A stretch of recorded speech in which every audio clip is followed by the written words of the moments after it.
Hello everybody, welcome to this new lecture in the modern physics series.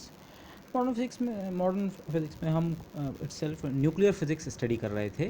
Okay, हमने nuclear force की कुछ properties की बात की थी और बाइंडिंग एनर्जी वगैरह। अब बेसिकली जो टॉपिक आज में कवर करना है वो है semi empirical mass formula, but उसके अराउंड कुछ और चीज़ें भी आएंगी, जैसे nuclear models, then semi empirical mass formula और न्यूक्लियर स्टेबिलिटी वगैरह की हम बात करेंगे। So let's start. Nuclear force के बारे में हमने उसकी कुछ प्रॉपर्टीज़ स्टडी की कि बहुत स्ट्रांग होता है, चार्ज इंडिपेंडेंट होता है वगैरह वगैरह, सैचुरेट हो जाता है। लेकिन इसके बावजूद भी इवन आज की डेट में न्यूक्लियर फोर्स का एग्जैक्ट नेचर पता नहीं है। ओके, कम्प्लीटली उसका डिस्क्रिप्शन हम नहीं कर सकते हैं। मतलब अगर मैं ऐसे कहूँ, एक फॉर्मूले के फॉर्म में आप उसे क्लोज्ड फॉर्म एक्सप्रेशन आप नहीं दे सकते हैं उसको। ओके, उसको बेसिकली, लेकिन हमें इतना ज़रूर पता है कि ये न्यूक्लियर फोर्स जो है बेसिकली जो क्वार्क्स के बीच लगने वाला स्ट्रॉन्ग फोर्स है। न्यूक्लियॉन्स खुद, चाहे प्रोटॉन हो चाहे न्यूट्रॉन हो, क्वार्क्स से मिलके बने, तो उनके बीच लगने वाला जो फोर्स है, जिसे आप स्ट्रॉन्ग इंट्रैक्शन कहते हैं, ये उसी से ओरिजिनेट होता है। ओके, बट ये प्रॉपर इसका ओरिजिन किस तरह का है वो अभी भी अननोन है। बट स्टिल इसके लिए कुछ मॉडल्स डेवलप किए गए हैं। न्यूक्लियर एक्सपेरिमेंटल डेटा को फिट करने की कोशिश करते हुए अलग अलग मॉडल्स लोगों ने दिए। इसे आप ऐसे सोचिए, जैसे एटॉमिक फिजिक्स में वहाँ के जो रिजल्ट्स थे, आपको स्पेक्ट्रा मिल रहा था और रदरफोर्ड टाइप एक्सपेरिमेंट थे, तो आपने मॉडल्स डिवाइस किए। पहले थॉमस प्लम पुडिंग मॉडल आया, फिर रदरफोर्ड मॉडल आया, फिर बोर ने इम्प्रूव किया, फिर हम आज की डेट में क्वांटम मैकेनिक्स से उसे सॉल्व करते हैं। तो ऐसे ही न्यूक्लियस के उसको समझने के लिए वहाँ न्यूक्लियॉन्स किस तरह से न्यूक्लियस को कंस्टिट्यूट कर रहे हैं, if I can say it like that, वहाँ किस तरह से वो पार्टिसिपेट करते हैं न्यूक्लियर फोर्स के साथ, और ये बाकी जो फीचर्स हैं, न्यूक्लियर फीचर्स हैं, उसको किस तरह से वो एग्जिबिट करते हैं न्यूक्लियॉन्स के कारण, वो कैसे वो फीचर्स आ रहे हैं, उसको समझने के लिए कई मॉडल्स दिए गए हैं। तो कुछ बेसिक मॉडल्स जो हैं, लिक्विड ड्रॉप मॉडल, ये बहुत अर्ली मॉडल है, 1935 के आसपास का है, वी जैकर का है, शायद ये वी जैकर का है। फिर एक शेल मॉडल, ओके, इसकी हम थोड़ा डिटेल में बात करेंगे। इनफैक्ट हमें केवल यही मॉडल डिस्कस करना है, न्यूक्लियर मॉडल्स का हमें अलग अलग डिस्कशन नहीं करना है, पर लिक्विड ड्रॉप मॉडल से एक्चुअली हम इस फॉर्मूले पे अराइव होंगे, तो इसलिए लिक्विड ड्रॉप मॉडल की बात करेंगे। फिर एक आता है शेल मॉडल या इंडिपेंडेंट पार्टिकल मॉडल। ये काफ़ी हद तक जो, जैसे इलेक्ट्रॉन्स का हम शेल मॉडल तो नहीं कहते हैं, जैसे आप क्वांटम मैकेनिक्स में आप जब सॉल्व करते हैं तो आपको पता लगता है, अच्छा ऑर्बिटल्स होते हैं, sp d ऑर्बिटल्स होते हैं, और फिर उन्हीं को हम शेल्स कहते हैं। एक शेल फिल हो गई, दूसरी शेल फिल हो गई। तो ऐसा ही कुछ फीचर न्यूक्लियस में भी देखने को मिलता है। कुछ खास n और z वाले जो न्यूक्लियस होते हैं, प्रोटॉन नंबर और न्यूट्रॉन नंबर वाले, वो न्यूक्लियस काफ़ी स्टेबल नज़र आते हैं। ठीक है, तो ऐसे लगता है जैसे एक शेल एक बार फिल हो गई तो ये न्यूक्लियस कुछ स्टेबिलिटी एग्जिबिट कर रहा है। तो वहीं से फिर ये आइडिया आता है, और इसी को हम कहते हैं shell model. Shell model basically कुछ ऐसा आइडिया है कि हर एक न्यूक्लियॉन जो है, आप एक न्यूक्लियॉन पिक कीजिए, वो बाकी न्यूक्लियॉन्स के कारण एक फील्ड बन रहा है, बाकी सारे न्यूक्लियॉन्स के कारण उस फील्ड में वो मोशन कर रहा है। एटॉमिक फिजिक्स में क्या होता है, इलेक्ट्रॉन न्यूक्लियस के फील्ड में घूमता है, हर इलेक्ट्रॉन न्यूक्लियस के जो फील्ड कॉज कर रहा है उसमें घूमता है। लेकिन यहाँ पे हर न्यूक्लियॉन बाकी सारे जो न्यूक्लियॉन्स हैं उसके कारण जो इफेक्टिवली जो न्यूक्लियर फील्ड बन रहा है उसमें मोशन कर रहा है। तो ये मेयर और जेंसन ने दिया था, और 1963 का नोबेल प्राइज़ इन्हें इसके लिए मिला है। Let me just comment one thing over here. Mayor is one of the very few women physicist जिन्हें फिजिक्स के फील्ड में नोबेल प्राइज़ मिला है। इनफैक्ट इस नोबेल प्राइज़ के बाद, 1963 के बाद, almost recently last to last year ही एक वीमेन फिजिसिस्ट को नोबेल प्राइज़ मिला है in physics. Okay, so you can look at the literature या वेब पेजेस पे आप सर्च कर सकते हैं। ओके, तो मेयर को इसी चीज़ के लिए मिला था, शेल मॉडल के लिए ही मिला था। ओके, और फिर एक हम कलेक्टिव मॉडल की बात भी करते हैं। कलेक्टिव मॉडल बेसिकली इन दोनों के जो बेस्ट फीचर्स है उनको एक साथ इनकॉर्पोरेट करने की कोशिश करता है। लिक्विड ड्रॉप मॉडल बहुत अर्ली आया था, बहुत सिंपल मॉडल है, पर ये भी न्यूक्लियस की बहुत सारी प्रॉपर्टीज़ को बहुत अच्छे से एक्सप्लेन करता है। So let's talk about this. Liquid drop model क्या कहता है? Liquid drop model basically nucleus को एक ड्रॉप ऑफ लिक्विड, जैसे पानी की एक बूंद होती है ना, ब्लॉब, उसकी तरह ट्रीट करता है। ओके, और न्यूक्लियॉन्स जो हैं, जैसे पानी की बूंद के अंदर मॉलिक्यूल्स होते हैं, आप इन्हें चाहे पानी की बूंद सोच रहे हैं तो ये मॉलिक्यूल्स हैं, या अगर आप इसे एक न्यूक्लियस सोच रहे हैं तो ये न्यूक्लियस के अंदर न्यूक्लियॉन्स हैं। और जिस तरह से पानी की किसी बूंद के अंदर मॉलिक्यूल्स अगर हैं तो वो रेस्ट पे नहीं होते हैं, उनका रैंडम थर्मल मोशन होता रहता है। टेम्परेचर के कारण जो एवरेज काइनेटिक एनर्जी है मॉलिक्यूल्स की, उसके कारण वो लगातार रैंडमली मोशन करते रहते हैं, टकराते रहते हैं, इंटरेक्ट करते रहते हैं। तो ऐसे ही न्यूक्लियॉन्स भी मोशन में है लगातार न्यूक्लियस के अंदर, और वो लेकिन स्ट्रांगली इंटरेक्ट कर रहे हैं, मतलब स्ट्रांग फोर्स उनके बीच लगातार चल रहा है। तो ये बेसिक पिक्चर है जिसमें जो लिक्विड ड्रॉप मॉडल का बेसिक वो है। जो न्यूक्लियस है वो बेसिकली उसका बिहेवियर कुछ हद तक एक ड्रॉप ऑफ लिक्विड की तरह है। ओके, इसको हम आगे वो करेंगे, इसको डिस्कस करेंगे क्या मतलब है। लेकिन मैं यहाँ पे एक पिक्चर पेंट करना चाह रहा हूँ, ये हम आगे जब फिज़न पढ़ेंगे वहाँ पे इसको थोड़ा और डिटेल में देखेंगे। फिज़न आपको बेसिक आइडिया होगा कि कोई बड़ा न्यूक्लियस है जो कि हाईली अनस्टेबल है, अगर हम उसे बाहर से किसी एक्सटर्नल एजेंसी से हिट करें, माना न्यूट्रॉन से, तो वो न्यूक्लियस ब्रेक होकर दो छोटे न्यूक्लियस में ब्रेक हो जाता है, फिज़न जिसे हम कहते हैं, है ना, विखंडन की प्रक्रिया जो होती है। तो इसको अगर आप एक लिक्विड ड्रॉप के टर्म्स में सोचें, एक लिक्विड ड्रॉप है और आपने उसे बाहर से किसी चीज़ से स्ट्राइक किया, माना हाथ से या किसी पार्टिकल से स्ट्राइक किया, तो आपने देखा होगा अगर कहीं पे लिक्विड ड्रॉप है, आप इस तरह से वो करें तो वो वॉबल करना शुरू करती है, वो इस तरह का उसकी शेप चेंज हो जाती है। माना पहले वो स्फेरिकल टाइप की है, तो आपने अगर इधर से स्ट्राइक किया तो हो सकता है उस डायरेक्शन में वो थोड़ा पिचक जाए, और अगर आपने उससे सफिशिएंट एनर्जी से स्ट्राइक किया एक्सटर्नल एजेंसी से, तो हो सकता है जहाँ जिस डायरेक्शन में वो पतला होना शुरू हुई वहाँ पे उसमें एक नेक या पिंच टाइप का डेवलप हो जाए। ये माना ये न्यूक्लियस पहले वो है, आपने इसे स्ट्राइक किया, ये इलोंगेटेड हो गया, और अगर आपने काफ़ी जोर से स्ट्राइक किया था तो वो हो सकता है इस शेप में आ जाए, और इस शेप में आने के बाद ये संभावना पूरी है कि ये लिक्विड ड्रॉप एक्चुअली दो अलग अलग ड्रॉप्स में ब्रेक हो जाए। Okay, something like this. तो फिज़न जो है, अगर मैं क्वालिटेटिवली बात करूँ अभी फिज़न की प्रोसेस को, कि एक्सटर्नल एजेंसी जो बहुत ज़्यादा एनर्जी भी नहीं, ये बहुत ज़्यादा एनर्जी की आवश्यकता नहीं है, ये वैसे ही अनस्टेबल है, ये न्यूक्लियस वैसे ही अनस्टेबल है, तो अगर इसको थोड़ा सा बाहर से एनर्जी मिले तो ये फिज़न कर सकता है। तो ये लिक्विड ड्रॉप मॉडल इस फिज़न को बहुत अच्छे से एक्सप्लेन करता है, क्वालिटेटिवली एटलीस्ट। तो इसीलिए तो ऐसी कुछ सक्सेसेस हैं लिक्विड ड्रॉप मॉडल की, जिसके बेसिस पे उसे हमने यूज़ किया। ओके, अच्छा, अब हम लिक्विड ड्रॉप मॉडल के बेसिस पे बेसिकली क्या करेंगे, किसी न्यूक्लियस की बाइंडिंग एनर्जी कैलकुलेट करेंगे। बाइंडिंग एनर्जी हम डिस्कस कर चुके हैं, और यहाँ पे मैं एवरेज बाइंडिंग एनर्जी की बात नहीं कर रहा हूँ, टोटल बाइंडिंग एनर्जी। कोई न्यूक्लियस है और उसकी टोटल बाइंडिंग एनर्जी को कैलकुलेट करने की कोशिश करेंगे। यहाँ पे हम कुछ थ्योरेटिकल आइडियाज़ भी लेते हैं और कुछ एक्सपेरिमेंटल जो एविडेंस मिले, लैब में हमने मेजरमेंट्स किए बाइंडिंग एनर्जी के या किसी और चीज़ के, उस डेटा को भी यूज़ करने की कोशिश की। तो वहाँ से हम एक, इसीलिए मैं कैलकुलेशन के साथ ये लिखा है, ये एक्चुअली कैलकुलेशन नहीं है, आप आइडियाज़ को मिक्स कर रहे हैं, और वहाँ से हम लिक्विड ड्रॉप मॉडल के बेसिस पे थ्योरेटिकल और एक्सपेरिमेंटल डेटा के साथ एक फार्मूला कंस्ट्रक्ट करने की कोशिश करेंगे बाइंडिंग एनर्जी का, और उसी को हम कहते हैं सेमी इंपेरिकल मास फार्मूला या semi empirical binding energy formula. Basically binding energy mass of the nucleus से रिलेटेड होती है डायरेक्टली, तो सेमी इंपेरिकल मास फार्मूला इसे कहा जाता है नॉर्मली, SEMF। इंपेरिकल शब्द का जो मतलब है हिंदी में, जो आप अगर बिल्कुल इसका डिक्शनरी मीनिंग देखें, अनुभवजन्य। अनुभवजन्य का मतलब ये है प्रयोग सिद्ध। ये दोनों बहुत क्लिष्ट शब्द हो रहे हैं, लेकिन आइडिया क्या है, एक्सपेरिमेंटल जो आपको डेटा मिला लैब में, उसके बेसिस पे आप एक फार्मूला लिखने की कोशिश कर रहे हैं। वो फार्मूला जो आपने बाकी न्यूक्लियस के लिए जो फार्मूला फिर काफ़ी अच्छे रिजल्ट्स थे, तो ये फार्मूला प्योरली थ्योरेटिकल बेसिस से डिराइव होकर नहीं आ रहा है। यहाँ आप कुछ जो आपको लैब्स में जो फीडबैक मिला, प्रयोगों से जो आपको फीडबैक मिला, इसीलिए प्रयोगजन्य। ओके, प्रयोग से जो फीडबैक मिला, अनुभवजन्य, प्रयोगजनित, इंपेरिकल। तो इंपेरिकल है, ये प्योरली एक डेरिवेशन नहीं है कि आपने पॉइंट ए से स्टार्ट किया और लॉजिक अप्लाई करके पॉइंट बी पे पहुंच गए। हम कुछ आइडियाज़ को, जो थ्योरेटिकल आइडियाज़ और कुछ जो एक्सपेरिमेंटल फीडबैक है, उसको मिक्स करके एक फार्मूला बनाते हैं, but this is a successful formula. तो इसी को हम कहेंगे सेमी इंपेरिकल मास फार्मूला या semi empirical binding energy formula. In fact liquid drop model जो है, जो 1935 में दिया गया था, विज़ेकर ने दिया था, तो कई बार इसे इनके नाम पे भी कहा जाता है, या कई बार इनके साथ बेथे जो एक बहुत बड़े न्यूक्लियर फिजिसिस्ट थे, उनका भी नाम इसमें कहा जाता है। तो वेजेकर सेमी इंपेरिकल मास फार्मूला इसे कह सकते हैं। ओके, ये अगेन मैं रिपीट करूंगा, ये average binding energy per nucleon के लिए नहीं है, this is for the total binding energy of the nucleus. आप एवरेज इसके बाद निकाल सकते हैं, लेकिन टोटल बाइंडिंग एनर्जी के लिए। तो अब बेसिकली ये फार्मूला जो है, इसमें कई टर्म्स आते हैं, बेसिकली 4 टर्म्स, या बाद में मैं एक 5वां टर्म भी ऐड कर सकता हूँ, पर हम 4 टर्म्स की बात मेनली करेंगे।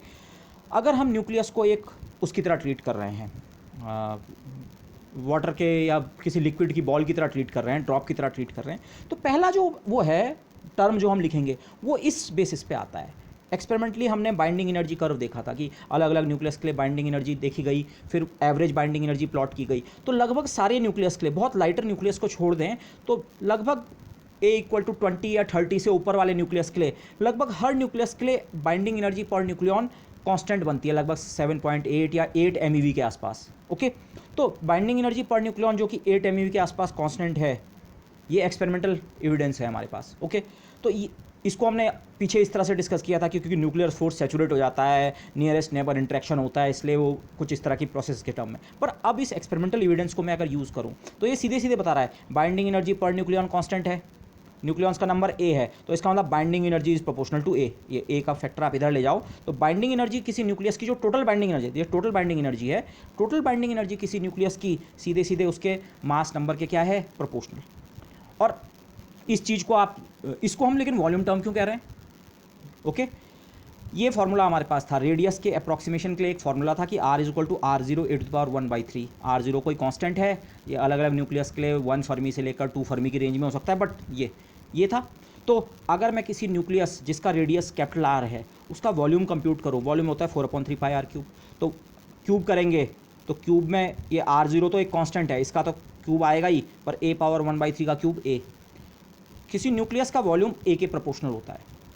ये वाला जो टर्म है जो हम इस बेसिस पे कह रहे हैं कि हाँ, ये इस एक्सपेरिमेंटल एविडेंस के बेसिस पे कह रहे हैं, ये कह रहा है बाइंडिंग एनर्जी प्रोपोर्शनल टू ए, और ए और वी खुद आपस में प्रोपोर्शनल होते हैं, चाहे वी प्रोपोर्शनल टू ए बोलो चाहे ए प्रोपोर्शनल टू वी। तो इसका मतलब बाइंडिंग एनर्जी बेसिकली ये वाला टर्म क्या बोल रहा है, बाइंडिंग एनर्जी वॉल्यूम के साथ ग्रो करती है। बाइंडिंग एनर्जी वॉल्यूम के क्या है, प्रोपोर्शनल, इसीलिए इसको हम वॉल्यूम टर्म कह रहे हैं। ओके, वॉल्यूम के टर्म में लिखेंगे नहीं, बट बाइंडिंग एनर्जी ए के प्रोपोर्शनल है, और ए और वॉल्यूम बेसिकली एक ही चीज़ है, apart from some constants volume और ए एक ही चीज़ है for most of the nuclei. तो ये टर्म जो है ये बेसिकली वॉल्यूम के प्रोपोर्शनल है। तो इस चीज़ को हम ऐसे एक्सप्रेस करते हैं, जो टोटल बाइंडिंग एनर्जी है किसी न्यूक्लियस की वो ए के साथ ग्रो करती है linearly with some constant C1।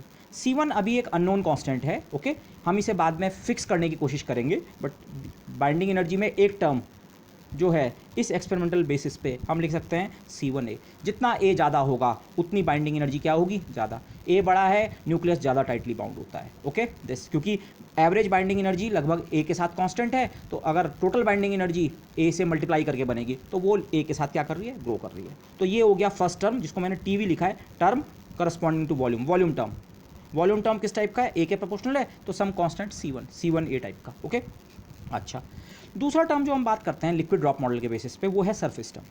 आप लोग ध्यान कीजिए, स्कूल लेवल पे आपने पढ़ा है लिक्विड्स में जब हम सरफेस टेंशन की बात करते हैं तो सरफेस टेंशन को हम कैसे एक्सप्लेन करते हैं कि लिक्विड के इंटीरियर में जो मॉलिक्यूल होता है वो तो सब तरफ से मॉलिक्यूल्स के साथ फोर्स शेयर करता है, अट्रैक्टिव फोर्स अगर उनके बीच है जिस भी नेचर का है वो, तो उसके पे लगने वाला एवरेज फोर्स किसी भी डायरेक्शन में जीरो बनता है। लेकिन सरफेस पे जो मॉलिक्यूल मौजूद होता है उसके केवल एक तरफ को वाटर मॉलिक्यूल्स अवेलेबल हैं। माना ये सिचुएशन देखें, ये सेंटर का मॉलिक्यूल है, सेंटर या लिक्विड के बल्क में कहीं कोई मॉलिक्यूल है, तो इसके इर्द गिर्द चारों तरफ मॉलिक्यूल्स हैं। तो अगर ये मॉलिक्यूल्स इस पर अट्रैक्टिव फोर्स लगा रहे हैं तो इस पर सब तरफ से फोर्स लग रहा है, तो इस पर नेट फोर्स कितना होगा, जीरो। लेकिन इसके बजाय ये वाला जो फोर्स है, ये वाला जो मॉलिक्यूल है वाटर का, इसके केवल इस तरफ वाटर मॉलिक्यूल्स हैं, ये क्योंकि ये सरफेस पे है, बाहर तो वाटर मॉलिक्यूल्स है ही नहीं, तो इस पे अट्रैक्टिव फोर्स तो लग रहा है लेकिन केवल एक डायरेक्शन में, लिक्विड में अंदर की तरफ। तो यहीं से जब हम लिक्विड में इसकी बात करते हैं, यहीं से हम कहते हैं ओके सरफेस टेंशन का ओरिजिन यहीं से हो रहा है। ओके, जो पृष्ठ तनाव जो है, सरफेस हमेशा लिक्विड की स्ट्रेच मेम्ब्रेन की तरह एक्ट करती है, वो यहीं से, वही फीचर हम यहाँ पे इनकॉर्पोरेट कर रहे हैं। अब आप इनको लिक्विड मॉलिक्यूल्स के बजाय न्यूक्लियॉन सोचिए। सेंटर में जो न्यूक्लियॉन है उसके चारों ओर उसको सफिशिएंट नंबर ऑफ उसके नेबर्स ने घेर रखा है। न्यूक्लियर फोर्स की प्रॉपर्टी ध्यान रखिए, न्यूक्लियर फोर्स सैचुरेट हो जाता है, लेकिन सैचुरेट कब होता है, जब उसको लगभग जितने नेबर्स उसे घेर सकते हैं उतना उन्हें घेर लिया, रफली आप ये मान लें। तो ये वाला जो न्यूक्लियस है इसका न्यूक्लियर फोर्स सैचुरेट हो चुका है। फोर्स सैचुरेट होने का मतलब जितना न्यूक्लियर फोर्स में इसने पार्टिसिपेशन करना था वो हो चुका है, जितना attractive nuclear force attractive nature का है, जितना अट्रैक्शन इसने एग्जिबिट करना था वो ये कर चुका है, क्योंकि जितने इसको नेबर्स की जरूरत थी मैक्सिमम वो इसे मिल चुके हैं। और न्यूक्लियर फोर्स अट्रैक्टिव है, मतलब अट्रैक्टिव फोर्स मतलब बाइंडिंग एनर्जी बढ़ेगी। बाइंडिंग एनर्जी में अगेन रिपीट कर दूं नेगेटिव होती है, पर हम मैग्नीट्यूड के टर्म्स में बात करें तो अगर ऐसे वाला न्यूक्लियॉन है तो ये बाइंडिंग एनर्जी को इंक्रीज, मैग्नीट्यूड वाइज इंक्रीज करने में मदद कर रहा है। लेकिन ये वाला जो न्यूक्लियॉन है इसके तो पार्टनर्स कम है, इसको तो केवल इतने ही पार्टनर्स मिले, अगर इधर और होते तो न्यूक्लियर फोर्स और ज़्यादा बढ़ सकता था। इस वाले के लिए अभी न्यूक्लियर फोर्स सैचुरेट नहीं हुआ है, जो सरफेस पे न्यूक्लियॉन है उसके लिए फोर्स अभी सैचुरेट नहीं हुआ है। तो सैचुरेट नहीं हुआ तो इसका मतलब बाइंडिंग एनर्जी में बेसिकली क्या आएगी, कमी। ये जो हम फर्स्ट फैक्टर निकाल रहे थे ये नाइवली हमने ऐसे निकाला कि हाँ न्यूक्लियस बड़ा हुआ तो बाइंडिंग एनर्जी बढ़ेगी, पर जब न्यूक्लियस बड़ा होगा, साइज़ बड़ा होगा, तो उसकी जो सरफेस एरिया है ये भी तो बढ़ेगा। तो सरफेस पे जितने मॉलिक्यूल्स हैं मौजूद, मॉलिक्यूल्स नहीं न्यूक्लियॉन्स जो मौजूद हैं वो नंबर भी बढ़ेगा। लेकिन सरफेस पे जितने, हर एक न्यूक्लियॉन जब सरफेस पे होता है इंटीरियर के बजाय, तो वो बाइंडिंग एनर्जी में कमी कॉज करता है। तो यही जो टर्म है इसी को हम सरफेस टर्म कहते हैं। ओके, तो सरफेस टर्म किस तरह से हम कंप्यूट करें, उसका रिलेटिव बिहेवियर कैसा होगा। सरफेस पे कितने न्यूक्लियॉन्स हैं वो सरफेस एरिया पे डिपेंड करेगा। माना ये एक छोटा न्यूक्लियस है और ये एक बड़ा न्यूक्लियस है, तो इसकी सरफेस पे कम न्यूक्लियॉन्स होंगे, इसकी सरफेस पे ज़्यादा न्यूक्लियॉन्स होंगे। तो जितने ज़्यादा न्यूक्लियॉन्स सरफेस पे होंगे उतनी बाइंडिंग एनर्जी में कमी आएगी। तो सरफेस के न्यूक्लियॉन्स का नंबर सरफेस एरिया के प्रोपोर्शनल होगा, और सरफेस एरिया आर स्क्वायर के प्रोपोर्शनल होता है, 4 पाई आर स्क्वायर, बट हम केवल प्रोपोर्शनलिटी देख रहे हैं R square. Radius of nucleus के प्रोपोर्शनल होता है आर स्क्वायर के। तो हर सरफेस न्यूक्लियॉन बाइंडिंग एनर्जी को डिक्रीज करेगा, जितने ज़्यादा होंगे उतने ज़्यादा डिक्रीज होगी बाइंडिंग एनर्जी। ये इंक्रीज नहीं कर रहे हैं, ये बाइंडिंग एनर्जी को डिक्रीज कर रहे हैं, मैग्नीट्यूड को डिक्रीज कर रहे हैं। तो डिक्रीज इन बाइंडिंग एनर्जी इस फैक्टर के प्रोपोर्शनल हो जाएगा। जितना बड़ा न्यूक्लियस उतना ज़्यादा आर स्क्वायर, उतना ज़्यादा सरफेस एरिया, तो बाइंडिंग एनर्जी में उतनी कमी। तो ये डिक्रीज इन बाइंडिंग एनर्जी जो है इस समय, जिसे हम सरफेस टर्म कह रहे हैं, ये आर स्क्वायर के प्रोपोर्शनल होगा। और फिर से आप याद कीजिए, आर प्रोपोर्शनल होता है a⁴ के, r0 तो कांस्टेंट है, तो अगर आप आर स्क्वायर करेंगे तो अपार्ट फ्रॉम कांस्टेंट उसमें a⁴ का फैक्टर आएगा। तो वही डिपेंडेंस जो है, बाकी कांस्टेंट जो ये सेकंड टर्म है, जो कि मैंने इसे 2 लिखा है, सरफेस लिखने के बजाय 2 लिखा है, क्योंकि s मैंने किसी और चीज़ के लिए यूज़ किया है। ये जो सेकंड टर्म है, जो कि सरफेस टर्म है, ये माइनस साइन क्यों आया? बाइंडिंग एनर्जी को डिक्रीज करता है। ओके, और किस के प्रोपोर्शनल है? आर स्क्वायर के, लेकिन आर के बजाय अगर उसे आप ए के टर्म में लिखें तो ए की 2/3 पावर के प्रोपोर्शनल है, with some proportionality constant C2, जो कि अभी अननोन है, हम इसे बाद में फिक्स करेंगे। तो 2 टर्म्स, वॉल्यूम टर्म, साइज बढ़ता है तो वॉल्यूम बढ़ता है, तो बाइंडिंग एनर्जी बढ़ती है सैचुरेशन के कारण। लेकिन सरफेस वाले जो मॉलिक्यूल्स हैं उनका नंबर भी बढ़ता है, पर ये नंबर उतनी रैपिडली नहीं बढ़ता है। ये नंबर r³ के प्रोपोर्शनल नहीं है, ये केवल किसके प्रोपोर्शनल है? आर स्क्वायर के। तो इसलिए यहाँ डिपेंडेंस केवल क्या आई? a⁴ इसके बजाय जो ये वाला टर्म था वॉल्यूम टर्म, r³ मतलब a के प्रोपोर्शनल, ये a के प्रोपोर्शनल है, ये केवल a की 2/3 पावर के प्रोपोर्शनल है, और ये नेगेटिव है, बाइंडिंग एनर्जी को कम करने की कोशिश कर। तीसरा टर्म कूलाम्बिक रिपल्शन टर्म, ये टर्म भी बाइंडिंग एनर्जी को कम करने की कोशिश करेगा। नाम से आप समझ गए होंगे, न्यूक्लियस के अंदर प्रोटॉन्स और न्यूट्रॉन्स हैं। न्यूक्लियर फोर्स तो प्रोटॉन और न्यूट्रॉन में भेद नहीं करता है, वो तो न्यूक्लियॉन्स को बांधने की कोशिश कर रहा है, सबको अट्रैक्ट करने की कोशिश कर रहा है, बाइंडिंग एनर्जी को बढ़ाने की कोशिश कर रहा है। लेकिन प्रोटॉन्स जो कि पॉजिटिवली चार्ज पार्टिकल्स हैं, उनके बीच रिपल्सिव फोर्स लगता है। न्यूट्रॉन्स का इसमें कोई रोल नहीं है, इस वाले उसमें। तो जो प्रोटॉन्स हैं, जितने भी प्रोटॉन्स हैं, वो हर कोई एक दूसरे पे रिपल्सिव फोर्स लगा रहा है। Okay, protons inside nucleus repel each other, और ये न्यूक्लियस को, ये जो टेंडेंसी है, ये न्यूक्लियस को अनस्टेबल ब्रेक करने की टेंडेंसी है। बाइंडिंग एनर्जी के टर्म में आप बोलें, बाइंडिंग एनर्जी को कम करने की कोशिश है।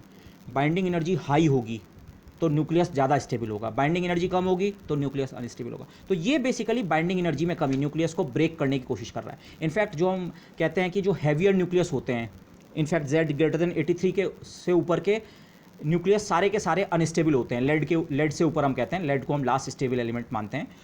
उसका रीज़न ही यही है, इस नंबर के बाद न्यूक्लियस के अंदर प्रोटॉन्स के बीच का रिपल्सिव फोर्स इतना एक्सीड कर जाता है कि न्यूक्लियर फोर्स भी उस न्यूक्लियस को स्टेबल नहीं रख पाता है।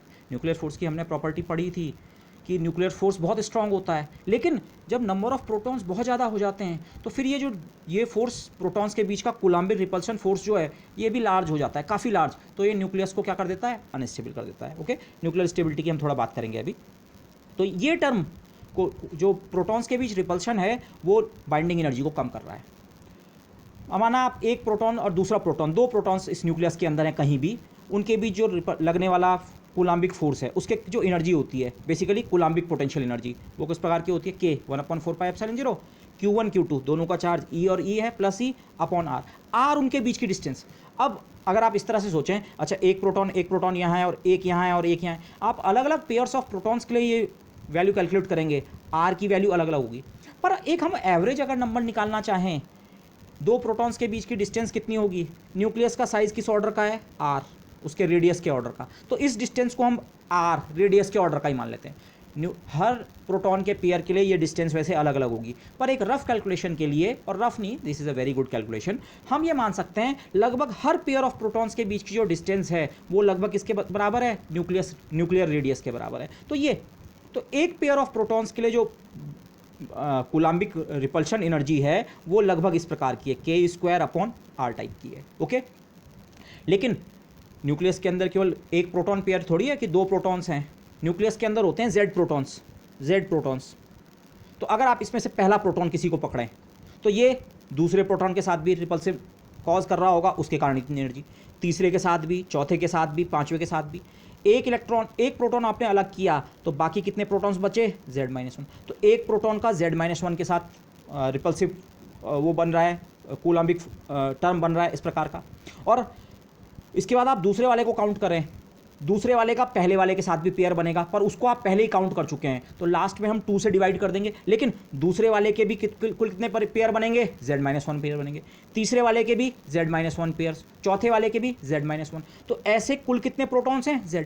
तो कुल नंबर ऑफ पेयर्स जो आपके बनेंगे, प्रोटॉन प्रोटॉन रिपल्सिव पेयर्स जो बनेंगे, वो होगा z-1/2। बाई 2 का फैक्टर हम डबल काउंटिंग न करें, 1-2 पेयर और 2-1 पेयर एक ही है, 2 बार काउंटिंग करने की जरूरत नहीं है। 1-3 और 3-1 2 बार नहीं, पर उसके अलावा z-1/2 का फैक्टर। तो इतने पेयर्स बन रहे हैं। यही आप सोचिए, अगर z बराबर 80 के ऑर्डर का है तो ये नंबर 80 गुणा गया लगभग 80, 1600/2 800।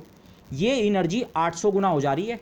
एक रिपल्सन से जितनी एनर्जी बाइंडिंग एनर्जी में डिक्रीज होता है, ये उसके 800 गुना का फर्क डाल रहा है उस पर। तो इसीलिए हैवियर न्यूक्लियस इसीलिए अनस्टेबल होने लगते हैं। तो ये असर बहुत लाइटर न्यूक्लियाई में तो इतना इंपॉर्टेंट नहीं होगा, पर जैसे जैसे न्यूक्लियाई ग्रो करेगा, उसके अंदर नंबर ऑफ प्रोटॉन्स और न्यूट्रॉन्स ग्रो कर रहे हैं, तो जो प्रोटॉन्स का आपस का रिपल्शन है, ये टर्म बहुत इंपॉर्टेंट हो जाता है। तो यहाँ से एक पेयर के लिए एनर्जी इस प्रकार की है। अब k और e² कांस्टेंट है। बेसिकली हमें देखना है ये जो एनर्जी है ये 1/r के हिसाब से ग्रो कर रही है। और ऐसे कुल कितने पेयर हैं? z-1/2 अपॉन 2 अगेन एक कांस्टेंट है। बेसिकली ये effect on total binding energy of the nucleus जो है 1/r के प्रोपोर्शनल। और ऐसे कुल कितने पेयर्स हैं? z-1 अपॉन 2, और ये k² वगैरह के फैक्टर्स को हम कांस्टेंट में एब्जॉर्ब कर सकते हैं। तो जो ये तीसरा टर्म है कूलाम्बिक रिपल्शन टर्म जिसे हम कह रहे हैं, रिपल्शन के कारण ये टर्म का साइन माइनस आ रहा है।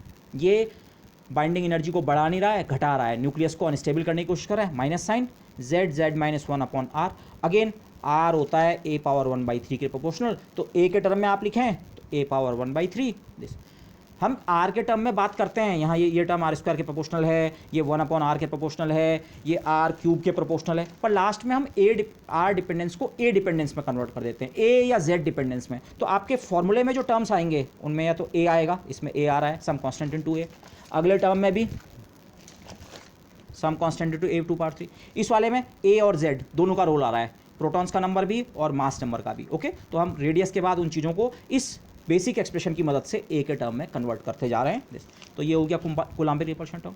और लास्ट में एक टर्म और आता है जो कि अगेन एक्सपेरिमेंटल बेसिस पे नज़र आता है, बाद में हम इसे समझ भी सकते हैं एक्चुअली ऐसा हो क्यों रहा है, but for the time being ये ऑब्जर्व किया गया है। माना अलग अलग न्यूक्लियस को आप उनके z और n नंबर प्लॉट करें, z मतलब नंबर ऑफ प्रोटॉन्स और n मतलब नंबर ऑफ न्यूट्रॉन्स। ठीक है, इस ग्राफ में अगर मैं दोनों साइड मैंने स्केल बराबर ले रखा है, तो अगर मैं 45 डिग्री पे एक लाइन प्लॉट करूं, 45 डिग्री पे एक लाइन मतलब z और n की वैल्यू बराबर, इस लाइन का स्लोप 1 के बराबर है, y = mx + c, और c ओरिजिन से पास हो रही है इसलिए c0, y = mx, और m की वैल्यू 1 है, स्लोप 1 है, y = x। ये लाइन n = z लाइन हम इसे कहेंगे। इस लाइन को हम स्टेबिलिटी लाइन भी क्यों कहते हैं? क्यों कहते हैं? ये ऑब्जर्व किया गया है ज़्यादातर न्यूक्लियस जो स्टेबल हैं उनके लिए n = z होता है। अब ये स्टेटमेंट एग्जैक्टली ट्रू नहीं है, पर मोर और लेस रफली मैंने इसे ऐसे प्लॉट किया। मैं इसको आपको PDF में एक बेटर इमेज इसकी भेज दूंगा। ओके, हाथ से मैं इतना ही ड्रॉ कर सकता हूँ। अगर हम जितने नॉन न्यूक्लियस हैं, स्टेबल अनस्टेबल, सबको उनके z और n नंबर प्लॉट करें, तो ये पाया गया है शुरू में तो जब z और n कम होता है तब तक तो ज़्यादातर न्यूक्लियस जो स्टेबल हैं वो इसी लाइन पे लाई करते हैं। किस लाइन पे? n = z। और जैसे जैसे न्यूक्लियस हैवी होने लगता है तो स्टेबिलिटी वाले जो न्यूक्लियस हैं, ये जो मैंने ब्लैक डॉट्स प्लॉट करने की कोशिश की है यहाँ पे, ये एक्चुअल स्टेबल न्यूक्लियस है। और इसके बजाय जो ये रेड वाले पॉइंट्स हैं, ये जिन्हें आप रेडियो एक्टिव या अनस्टेबल न्यूक्लियस कह सकते हैं, ये भी न्यूक्लियस हैं पर ये अनस्टेबल है। तो मोर और लेस बहुत रफली देखें तो अच्छा ये इस लाइन से बहुत ज़्यादा डेविएटेड नहीं है स्टेबल न्यूक्लियस। तो इसीलिए हम कह रहे हैं, ये एक एक्सपेरिमेंटल फैक्ट है कि वो न्यूक्लियस सबसे ज़्यादा स्टेबल होते हैं जिनके लिए n बराबर क्या है? z। अब ये स्टेटमेंट एग्जैक्टली ट्रू नहीं है, लाइटर न्यूक्लियस के लिए लगभग एग्जैक्टली ट्रू है, हैवियर के लिए नहीं। हैवियर न्यूक्लियस में क्या होता है? हैवियर न्यूक्लियस n की ज़्यादा वैल्यू को फेवर करते हैं। n = z के बजाय उनका फेवर ये होता है कि न्यूक्लियस स्टेबल तब हो जब n की वैल्यू क्या हो? ज़्यादा। उसको आप कुछ हद तक इससे समझ सकते हैं। माना आपका पास एक न्यूक्लियस है, वो कैसा भी है, किसी भी स्टेट में स्टेबल है या थोड़ा अनस्टेबल है, वॉटेवर, आप उसके अंदर एक और न्यूक्लियन ऐड करना चाहते हैं, मतलब उस न्यूक्लियस को बड़ा करना चाहते हैं, बेसिकली मास नंबर बढ़ा रहे हैं, बड़ा कर रहे हैं। अब आपके पास चॉइस है, नया न्यूक्लियन आप प्रोटॉन भी भेज सकते हैं और न्यूट्रॉन भी। न्यूक्लियर फोर्स जो कि न्यूक्लियस को बांधता है, वो उसके लिए तो प्रोटॉन और न्यूट्रॉन से फ़र्क नहीं पड़ता है, आप प्रोटॉन भेजो न्यूट्रॉन भेजो, न्यूक्लियर फोर्स में अगर ग्रोथ होनी होगी उतनी होगी। लेकिन अगर आपने प्रोटॉन भेजा बाहर से नया, तो जो पहले से प्रोटॉन मौजूद हैं वो उसे रिपेल करेंगे, तो ये वाला ब्रेकिंग वाला जो फीचर है ये बढ़ेगा।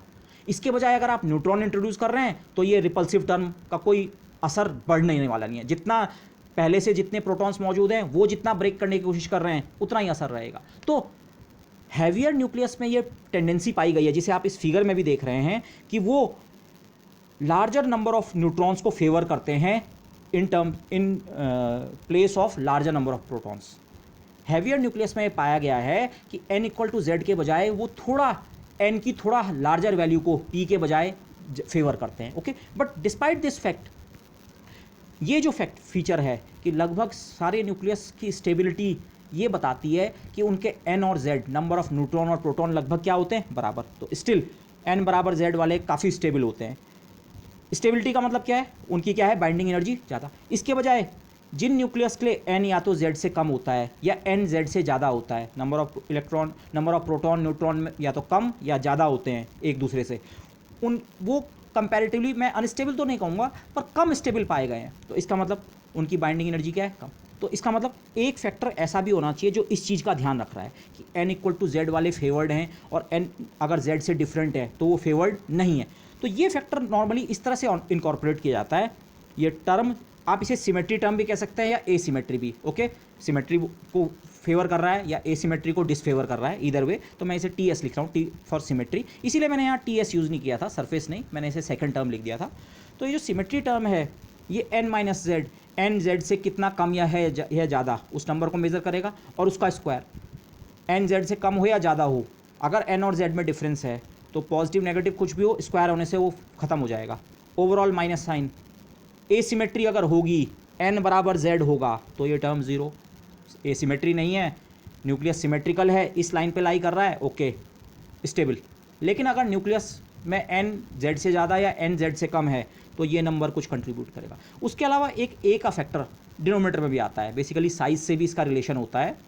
तो एक फैक्टर a का डिनोमिनेटर में भी आता है और some constant C4 with a minus sign. Minus मतलब अगर n बराबर z नहीं है तो अनस्टेबिलिटी की कोशिश होगी, चाहे लेस हो चाहे ग्रेटर हो, अनस्टेबल करने की कोशिश करेगा।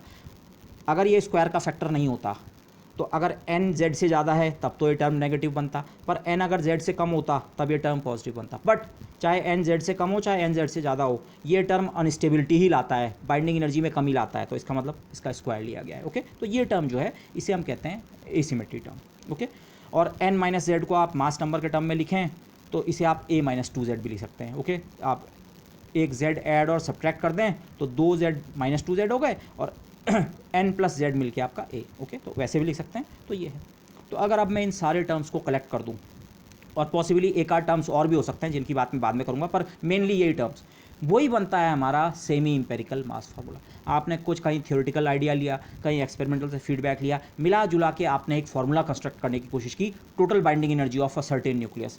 तो total binding energy BE total, यहाँ मैंने टोटल लिखा है, बाइंडिंग एनर्जी टोटल किसी ऐसे न्यूक्लियस जिसके नंबर ऑफ प्रोटॉन्स z हैं, मास नंबर a है और नंबर ऑफ न्यूट्रॉन्स n है, उसके लिए वॉल्यूम टर्म जो कि a के प्रोपोर्शनल होता है, some constant into this, minus second term surface term जो बाइंडिंग एनर्जी को कम करता है, जो a⁻2/3 के प्रोपोर्शनल होता है, दिस टर्म। फिर third term coulombic repulsion term 1/a⁻1/3 के प्रोपोर्शनल होता है और कुल ऐसे z-1 पेयर्स होते हैं, -c3 टाइम्स दिस। और चौथा टर्म ये एसिमेट्री टर्म। तो इन चारों को एक साथ ले लें तो यही है आपका semi empirical mass formula. Basically अभी C1, C2, C3, C4 fix नहीं है। इनको हम कैसे फिक्स करते हैं, आप लार्ज नंबर ऑफ न्यूक्लियस के लिए ऑब्जर्वेशंस कीजिए और वहाँ से इन कांस्टेंट्स की वैल्यू को फिट करने की कोशिश कीजिए। ओके, किसी पर्टिकुलर न्यूक्लियस के लिए आपको A पता है, आपने उसकी टोटल बाइंडिंग एनर्जी किसी एक्सपेरिमेंट से मेज़र की, उसके A और Z पता है, आपको C1, C2, C3, C4 में एक इक्वेशन मिली। फिर दूसरे के लिए किया, फिर तीसरे के लिए, फिर चौथे के लिए। बेसिकली अगर आप 4 न्यूक्लियस के लिए इसको स्टडी कर लें, total binding energy, in principle आप चारों कांस्टेंट्स की वैल्यू निकाल सकते हैं। 4 अननोन, 4 न्यूक्लियस से 4 बार। लेकिन अगर हम और ज़्यादा न्यूक्लियस से इसको स्टडी करें, जिसको हम कर्व फिटिंग कहते हैं, हम बेसिकली एक कर्व फिट करने की कोशिश कर रहे हैं जो बेस्ट इस फॉर्मूले से हमारे एक्चुअल मेजरमेंट्स को क्या कर सके, मैच कर सके। तो लगभग बहुत लाइट न्यूक्लियस के लिए ये फार्मूला बहुत अच्छी वैल्यू नहीं देता है। Let me be very very clear, बहुत लाइट न्यूक्लियस के लिए this formula fails badly, not badly but उतना अच्छा अप्रॉक्सीमेशन नहीं है। पर एक बार आप मास नंबर 15 या 20 या 25 से ऊपर चले जाएं तो ये फार्मूला बहुत अच्छी तरह फिट होता है एक्सपेरिमेंटल डेटा से। और एक particular set of values of these constant, अलग अलग लोगों ने इन कांस्टेंट्स की अलग अलग वैल्यू निकाली है अलग अलग तरीक़ों से, लेकिन एक पर्टिकुलर बुक से मैंने जो डेटा कॉपी किया है वो ये है। C1 की वैल्यू लगभग 15.7 MeV। ये सारे C1, C2, C3, C4 इनकी यूनिट्स एनर्जी की होंगी। A और Z केवल नंबर्स होते हैं, तो बाकी सब नंबर्स हैं, तो एनर्जी, बाइंडिंग एनर्जी है MeV में होगी। तो MeV कहाँ से आएगा? C1, C2, C3, C4। तो लगभग जो approximate value C1, C2, C3, C4 का एक सेट है वो लगभग ये है। C1 लगभग 15.7 MeV, C2 लगभग 17.8 MeV, C3 0.71 MeV और C4 लगभग 23.6 MeV। ये एक सेट ऑफ डेटा है, लेकिन ये सेट जो है या दूसरे सेट्स भी बहुत अच्छी तरह एक्सपेरिमेंटल डेटा को फिट होते हैं, खासकर A= 15 आप लगभग समझ लें। बहुत लाइट न्यूक्लियस को अगर छोड़ दें तो हैवियर न्यूक्लियस की तरफ जब हम जाते हैं तो this satisfies it very well. The semi empirical mass formula fits very well with experimental data. तो क्या यहाँ से अब ये कंक्लूड कर लेना चाहिए, अगर ऐसा है, वो जो फार्मूला है एक बार आपने C1, C2, C3, C4 किसी तरह से फिक्स कर दिए तो फिर वो बाकी न्यूक्लियस के लिए बहुत अच्छी तरह वो करता है। तो सेमी एम्पेरिकल मास फार्मूला आप बेसिकली देखिए मोर और लेस वो कहाँ से ओरिजिनेट हुआ? Liquid drop model. हमने न्यूक्लियस को लिक्विड के ड्रॉप की तरह माना। तो क्या इसका मतलब ये है कि न्यूक्लियस सचमुच लिक्विड ड्रॉप की तरह बिहेव करता है? एक्चुअली कुछ फीचर्स ऐसे हैं न्यूक्लियस के जो लिक्विड ड्रॉप से मॉडल से हम समझ ही नहीं सकते हैं। जैसे स्टेबिलिटी, न्यूक्लियस में जैसे इलेक्ट्रॉन्स में होता है ना, एटम्स में होता है, जिन एटम्स की शेल्स फिल्ड होती हैं, जिनका एटॉमिक नंबर 2 या 10 होता है, 2 + 8, तो उसकी सारी शेल्स फिल्ड होती हैं, तो वो नॉन रिएक्टिव होते हैं। नॉन रिएक्टिव मतलब हाईली स्टेबल। तो ऐसा ही फीचर न्यूक्लियस में भी देखने को मिलता है। कुछ पर्टिकुलर न्यूक्लियस जो हैं जिनका N और Z या A कुछ खास तरह का होता है, वो न्यूक्लियस अपने अगल बगल वाले न्यूक्लियस, अगल बगल वाले मतलब उनसे एक कम N वाला या एक कम Z वाला या एक कम मास नंबर वाला, उनके मुकाबले बहुत बहुत बहुत ज़्यादा स्टेबल होते हैं। तो ऐसा लगता है कि जैसे न्यूक्लियस के अंदर भी शेल्स की फीलिंग हो रही हो, और एक बार एक शेल फिल हो गई तो फिर वो न्यूक्लियस क्या है? बहुत ज़्यादा स्टेबल। और फिर उससे अगला न्यूक्लियस या उससे एक पिछला न्यूक्लियस जिसमें एक एक्स्ट्रा न्यूक्लियन या एक न्यूक्लियन की कमी है, वो उतना स्टेबल नहीं है। तो ये जो न्यूक्लियर स्टेबिलिटी जो नज़र आती है, ये लिक्विड ड्रॉप मॉडल अच्छे से एक्सप्लेन नहीं कर सकता है। शेल मॉडल इसे बहुत अच्छे से एक्सप्लेन करता है। Okay this.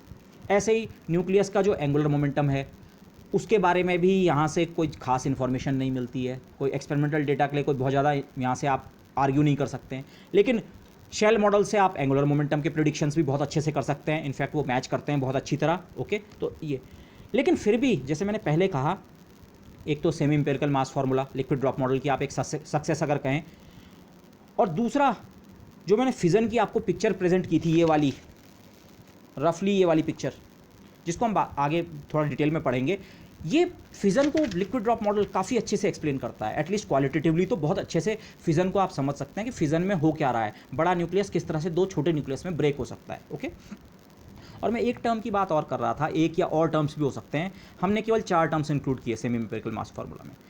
उसमें लेटर ऑन लोगों ने उसमें एक और टर्म ऐड किया जिसे कहा जाता है spin coupling effect term. Again एक चीज़ ऑब्जर्व की गई है, आप अलग अलग न्यूक्लियस लें, ठीक है, कुछ न्यूक्लियस ऐसे होंगे जिनका Z और N नंबर दोनों इवन होगा, even number of protons, even number of neutrons. ऐसे न्यूक्लियस बहुत अच्छी स्टेबिलिटी एग्जिबिट करते हैं। इसके बजाय कुछ न्यूक्लियस ऐसे होंगे जिनका Z या N में से एक ऑड होगा, Z या N में से एक ऑड है, Z या N में से एक ऑड है, और Z + N मिलके बनता है A, तो इसका मतलब A उनका क्या होगा? ऑड। ऑड वाले न्यूक्लियस की स्टेबिलिटी जिनके Z और N दोनों इवन होते हैं उनसे कम होती है, और लास्ट में जिनके Z और N दोनों ऑड होते हैं, नंबर ऑफ प्रोटॉन और नंबर ऑफ न्यूट्रॉन दोनों ऑड होते हैं, वो वाले तो कंपैरेटिवली अनस्टेबल होते हैं। अगर हम न्यूक्लियस को, इस तरह के न्यूक्लियस को हम कहते हैं इवन इवन, Z भी इवन, N भी इवन। इस तरह वालों को कहेंगे इवन ऑड।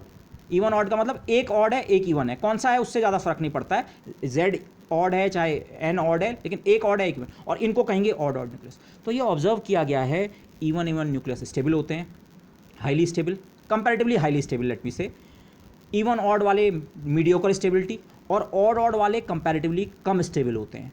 तो यहाँ से भी आपको जो इंडिकेशन मिल रहा है, इवन इवन, अगर आप इलेक्ट्रॉन्स में स्पिन के टर्म में सोचें, एक अप स्पिन और एक डाउन स्पिन जब पेयर होता है तो ये एक स्टेबिलिटी लाता है। स्पिन्स में, इलेक्ट्रॉन्स में भी इस तरह का वो बिहेवियर होता है। ओके।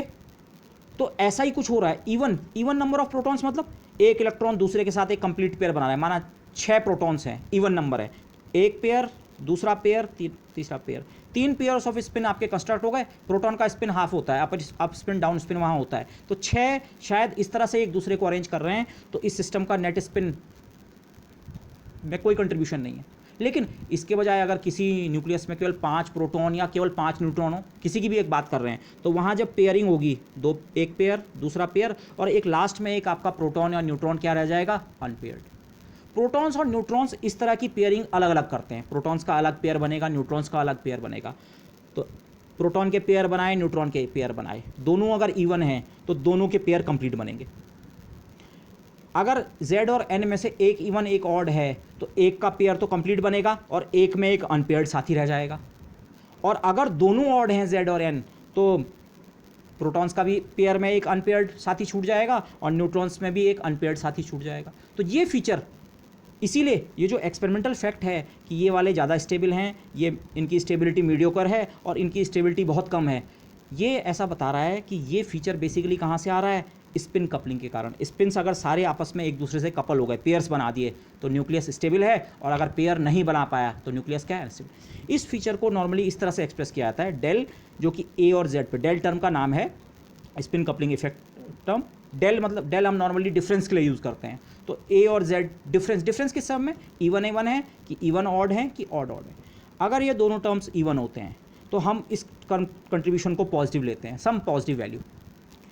इवन ऑड होते हैं तो कंट्रीब्यूशन को 0, और अगर दोनों ऑड ऑड होते हैं तो कंट्रीब्यूशन को लिया जाता है negative. Stability, mediocre stability, less stability, ये टर्म भी हम इनकॉर्पोरेट कर सकते हैं, ओके। इसमें तो आपका थोड़ा और इम्प्रूव फार्मूला बन जाएगा, बट बेसिकली जो इनिशियल जो फार्मूला था सेमी एम्पिरिकल मास फार्मूला, उसमें ये 4 ही टर्म्स थे। ये बाद की एक्सपेरिमेंटल बेसिस पे ये टर्म भी हम ऐड कर सकते हैं और पॉसिबली कुछ और टर्म्स भी। सो ये जो टर्म्स हैं बेसिकली वो 4 टर्म, या आप थोड़ा सी इसके बारे में भी लिखना चाहें, ओके, तो ये भी आप ऐड कर सकते हैं। ये 5 टर्म मिलके जो फार्मूला बनता है, इसी को हम कहेंगे